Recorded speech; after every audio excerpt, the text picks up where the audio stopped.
বাংলার মানুষ, বাংলার নারী শক্তি, বাংলার মহিলারা, বাংলার মা বোনেরা সকলে দেখলো এবং কান খুলে শুনলে। কি শুনলো? যে দেশের গৃহমন্ত্রী, দেশের স্বরাষ্ট্রমন্ত্রী অমিত শাহ তিনি 15 দিন ধরে বাংলায় বসে আছেন এবং তিনি আজকে বাংলার মুখ্যমন্ত্রী, 3 বারের মুখ্যমন্ত্রী আমাদের দিদিকে তিনি একটা খোলা মঞ্চে কি বললেন, এই দিদি কান খোলকে শুনলো।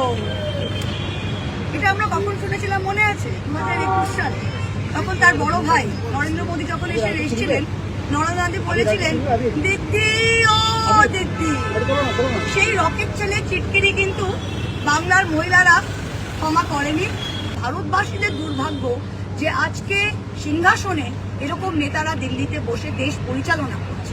আর তিনি আজকে এসে মমতাদিকে যেটা বলেছিলেন না, এটা ভগবানই তোমার মুখ দিয়ে বলিয়েছে। কারণ ভগবান বাংলার নারীদের বলাতে বোঝাতে চায় যে এরা আসল রূপটা কি। এতদূর তো ওরা অনেক মিষ্টি মিষ্টি কথা বলে বাংলাদের আমরা নারী শক্তি এই করব, আমরা বাংলার মহিলাদের এই করব, বাসের টিকিট ফ্রি করে দেব। অমিত শাহ, তোমার আমাদের বাসের টিকিট ফ্রি করার দরকার নেই। তুমি একটু সভ্য ভাষায় কথা বলো, মমতাদিকে সম্মান করো, বাংলার মামদের সম্মান করো, তাতেই আমরা খুশি। তোমাকে আর এখানে এসে এই ভাষায় যারা বলে তারা আগামী দিনে যদি ক্ষমতায় আসে তারা বাংলার মা বোনেদের কি করবে আপনারা বুঝতে পারছেন তো?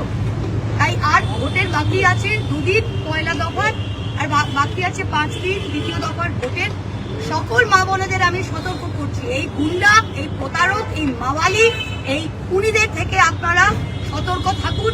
যারা খোলা মঞ্চে আমাদের মুখ্যমন্ত্রী, আমাদের মাননীয় মুখ্যমন্ত্রীকে এই ভাষায় বলতে পারে, তারা আগামী দিনে যদি কোনোভাবে কোথাও একটু ক্ষমতায় আসে তারা আমাদের কি করবে এটা আপনারা জানেন।